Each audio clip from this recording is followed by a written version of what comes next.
What's going on, guys? It has been a really long time since we've been able to make a video. The main reason for that is that last fall, Ashley and I actually bought a new house. And so since then, we have been spending all of our time, all of our energy, remodeling that house, making it into the home that we really, really love. And so far it has gone really, really well. However, it's just left not a whole lot of time to be able to play with the truck. It's basically just a daily driver and a work truck.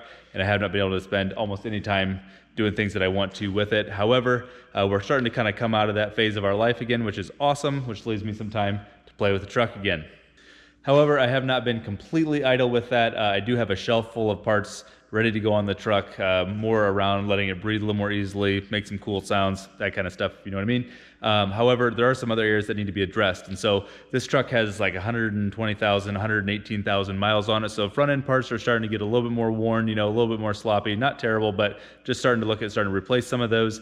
And so I want to work on the front end, the steering of the truck tonight, TieRods and Swaybar end links. Okay, so this is what we're going to go with. We've got PPE forged TieRods. I'm not going to give you a sales pitch here. You know what these are, right? They're just bigger, beefier, heavier, stronger than your OEM ones, right? They're not going to break when you're sled pulling. They're not going to break when you're in four-wheel drive and you're pulling trailers through a field, whatever it might be. And they're just going to be stout. And then along with that, for excess clearance, this is a set of Swaybar end links. They don't come quite as assembled, so it's harder to visualize. But it's Swaybar end links to be able to allow for more clearance around the tie rod. Make sure you don't run into issues there. So we're going to go and get the truck up in the air. We'll start knocking this out. All right, so now with the wheels off, this is a pretty easy job to get these tie rods out. You need to take this nut off here on the bottom. And then there's a large nut where it attaches to the center link here that needs to be taken off. One thing to note, do not touch this adjustment nut here and adjust the length of this tie rod, because we need to be able to reference this length to be able to match our new tie rod to it, so that our truck still drives straight when we're done with this. It's still a good idea to go get a alignment done after you're done with this job. However, this will at least get you close enough that you can still drive the vehicle. So once again, just do not touch this adjustment nut, because we will need to make sure that we can reference the length of this tie rod to match the new one, or to make the new one match it. One other note here real quick, guys. If you notice that this looks different than yours, that is because it is. This is an aftermarket spindle. And so on the OEM ones, this the knuckle here is a little bit higher, and this tie rod actually comes in from the bottom, not from the top, right? So on all OEM trucks, this tie rod will be on the bottom, not on the top. However, this still uses the factory components, but it is on the top. So don't worry about that. Just know that for your own, you need to be coming in from the bottom side. Okay, so now that this nut is loose, this is a tapered shaft in this ball joint here, so it's a very, very tight fit. So you need to use a mini sledge or something like that and hit on the bottom of the shaft here to get this to pop out. I've already done it, so now I'm loose, but it's very, very tight normally. So these were out not too long ago, so I was able to tap it out pretty easily. Sometimes it takes some pretty good force on it, but don't be afraid to wail on it. Get them out. Okay, so here's our side-by-side comparison. It is obviously no wonder why the stock ones can bend where your oversized ones will not, right? So once again, these are from PPE. You can choose Kryptonite, you can choose Duramax store, whoever you want to as far as your oversized ones. But obviously these are much, much stronger, much, much heavier, much, much thicker, and are not going to bend or break where your factory one can when you're putting it under load, right? So it's enough said about that. So now what I'm gonna do is I'm going to take a measurement from this end plate here to the center of the Zerk, right? So that'll be the center of the ball joint on this end. And then I'm going to recreate that on this one. This is for the left. I'll do the same one for the right, which is also off sitting over there.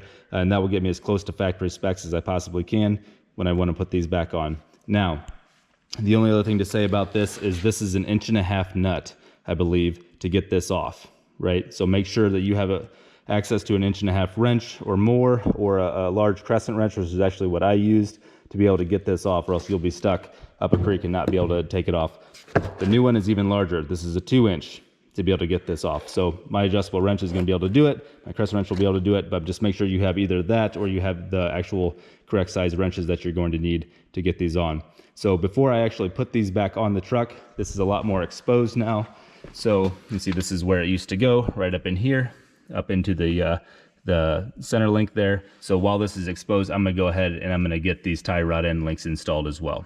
Now to uninstall these, this is very easy. You put a 15mm socket on the bottom of the bolt here and a wrench on the top, or vice versa, and you gun it apart. You get the whole thing to come apart on both sides and you can take it out.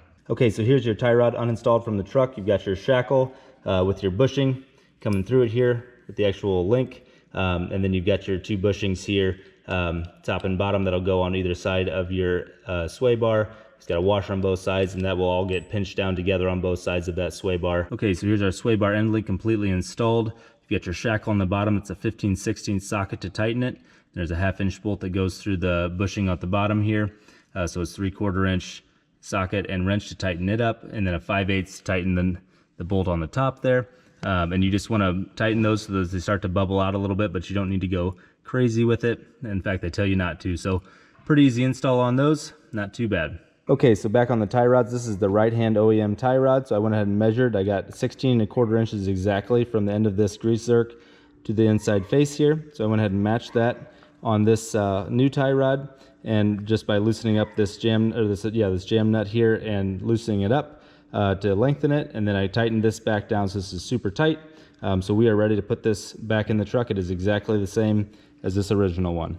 All right, guys, so here's our finished product, right? So you threaded it in here to our center link, then brought it into the spindle here with the tie rod, tightened it down, use a 13/16 and a 9mm to hold on to the stud while you do it, and just tighten it down good and tight. And once everything's nice and tight, make sure that you grease your grease zerks there, and you're in good shape.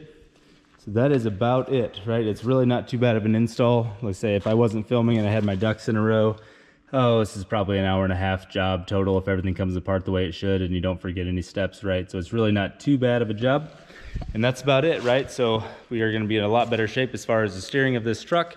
And we do have a few more videos coming here soon. I have a new set of color matched cab lights courtesy of Boost Auto Parts that I'm really excited to get on the truck. So my camera died there as I was finishing up the outro of the video, so we'll recreate it now. Basically just saying I do have a few more things that are coming in the short-term future for the truck, and I'm really excited for them. And as you can also see here, I'm in a different location. This is our new garage, and I have put in a ton of work into this garage. It was basically just bare studs when we bought it, and it is now completely different than that. And so once I get it completely finished, as you can see, got some wood here behind me, and we're still just kind of finishing some things up. But once that gets done, I'd like to do a video on it because it has been a ton of work. I'm actually fairly proud of it and everything that I've had to learn how to do to be able to get it to the state that it's in now. So stay tuned for that one, guys. But other than that, have a great night. Thanks for watching.